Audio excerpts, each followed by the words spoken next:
Assalamualaikum warahmatullahi wabarakatuh. Kami dari kelompok 1 akan mempresentasikan hasil diskusi kami dengan judul analisis vegetasi. Anggota kelompok kami yaitu terdiri dari Rahmat Febidi dengan NIM 78, Rizky Dandi Irawan NIM 63, Oya Nabila Lesmana NIM 01, Firza Maulana NIM 02, Aksal Atarik NIM 04, Dila Dwisti NIM 06, Bagas Tri Cahyono NIM 08, Retno Widiasari NIM 11, Hasna Munah NIM 12.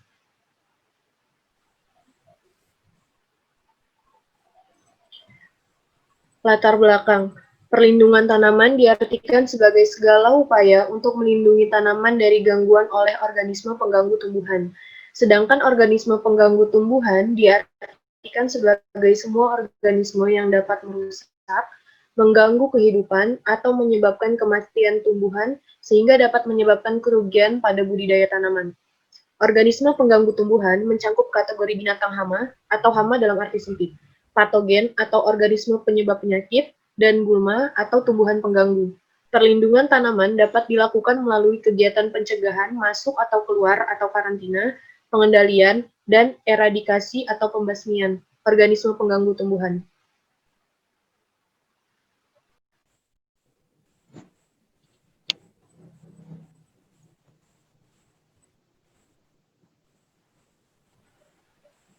Untuk mengetahui sebaran macam spesies di suatu wilayah, kita dapat menggunakan metode analisis vegetasi. Selain itu, metode ini juga dapat digunakan untuk mengetahui hubungan interaksi antara vegetasi dalam suatu ekosistem. Analisis vegetasi adalah metode yang dilakukan untuk mengetahui seberapa besar sebaran berbagai macam spesies yang ada dalam suatu area. Kegiatan ini umumnya dilakukan melalui pengamatan langsung dan dilakukan pula dengan membuat plot, serta mengamati morfologi dan identifikasi vegetasi yang ada. Untuk melakukan analisa terhadap suatu vegetasi, diperlukan data-data antara lain jenis, diameter, dan tinggi dalam menentukan indeks nilai penting penyusun komunitas hutan.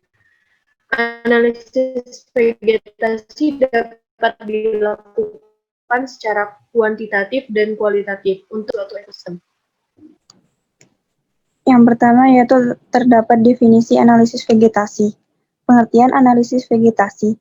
Secara umum, analisis vegetasi adalah cara mempelajari susunan atau komposisi jenis dan bentuk atau struktur vegetasi atau masyarakat tumbuh-tumbuhan. Untuk suatu kondisi lingkungan yang luas, maka kegiatan analisis vegetasi erat kaitannya dengan sampling. Artinya, kita cukup menempatkan beberapa peta contoh untuk mewakili habitat tersebut. Dalam sampling ini, ada 3 hal yang perlu diperhatikan, yaitu jumlah petak contoh, cara peletakan petak contoh, dan teknik analisa vegetasi yang digunakan. Tujuan dari analisis vegetasi yaitu mengetahui hubungan antara vegetasi dengan komoditas lainnya yang terdapat pada suatu area tertentu. Melalui penelitian, maka dapat diketahui hubungan apa yang terdapat di antara vegetasi dengan makhluk hidup lain pada suatu ekosistem. Selanjutnya ada manfaat analisis vegetasi menurut Prawoto 2008. Yang pertama, mengetahui komposisi jenis gulma dan menetapkan jenis yang dominan. Yang kedua, mengetahui tingkat kesamaan atau perbedaan antara dua vegetasi. Yang ketiga, mengetahui gulma-gulma yang memiliki kemampuan tinggi dalam penguasaan sarana, tumbuh, dan ruang hidup. Selanjutnya ada teknik analisis vegetasi. Yang pertama ada metode kuadran. Metode kuadran adalah salah satu metode yang tidak menggunakan peta contoh. Contohnya plotless. Metode ini sangat baik untuk menduga komunitas yang berbentuk pohon dan tiang, contohnya vegetasi hutan. Yang kedua ada metode garis. Metode garis merupakan suatu metode yang menggunakan cuplikan berupa garis. Penggunaan metode ini pada vegetasi hutan sangat bergantung pada kompleksitas hutan. Selanjutnya ada metode titik. Metode intersepsi titik merupakan suatu metode analisis vegetasi dengan menggunakan cuplikan berupa titik. Selanjutnya ada metode estimasi visual. Estimasi visual dilakukan berdasarkan pengamatan visual atau dengan cara melihat dan menduga parameter gulma yang diamati. Proses analisis vegetasi. Dalam melakukan analisis vegetasi juga perlu dilakukan dua jenis pengukuran, yaitu destruktif measure dan non-destruktif measure. Destruktif measure adalah pengukuran yang bersifat merusak, sedangkan non-destruktif measure adalah pengukuran yang tidak dapat bersifat merusak. Kedua jenis pengukuran ini dilakukan dengan mengambil sampel terlebih dahulu. Tiga macam parameter kuantitatif. Pertama itu ada kerapatan.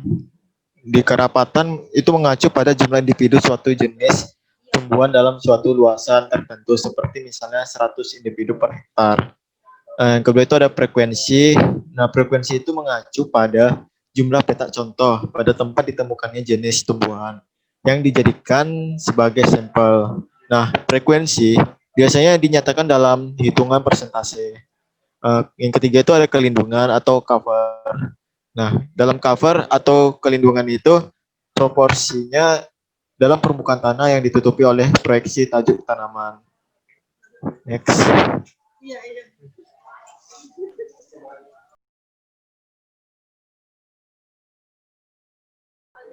Gulma merupakan tumbuhan yang tumbuh di suatu tempat dalam waktu tertentu dan tidak dikehendaki oleh manusia. Nah, banyak spesies gulma yang tumbuh di lahan kering, sehingga untuk mengenal dan menentukan cara pengendaliannya itu perlu diketahui.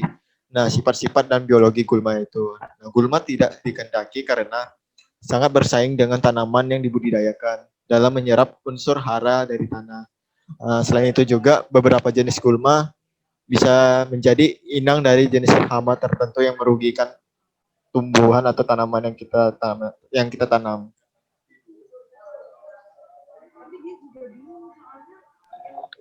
Selanjutnya ada manfaat pengelolaan gulma. Yang pertama ada mengurangi persaingan penyerapan unsur hara dari tanah.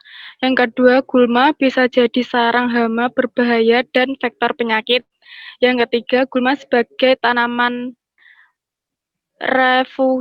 refugia. Yang keempat, gulma dimanfaatkan sebagai mulsa organik. Nomor 5, gulma dijadikan pupuk organik. Next. Selanjutnya ada beberapa jenis gulma yang bisa dimanfaatkan menjadi insektisida, seperti kirinyu dan ajeran.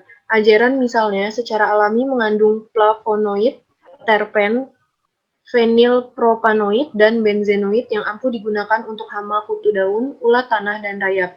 Sedangkan kirinyu mengandung PAS atau pyrrolizidine alkaloids yang bersifat racun.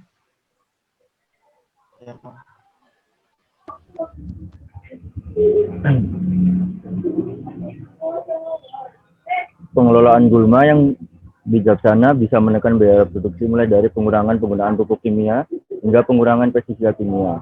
Selain menekan biaya produksi, manajemen gulma juga mampu melambungkan produktivitas tahan hingga titik optimal.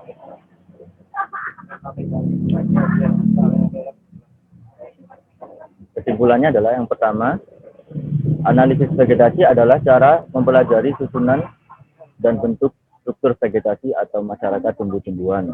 Salah satu tujuannya adalah untuk mengetahui seberapa besar sebaran berbagai macam spesies gulma dalam suatu area. Yang kedua, terdapat 4 metode dalam analisis vegetasi, yaitu metode kuadran, metode garis, metode titik, dan metode estimasi visual. Sedangkan proses analisis vegetasi terdiri dari kerapatan frekuensi dan pelindungannya.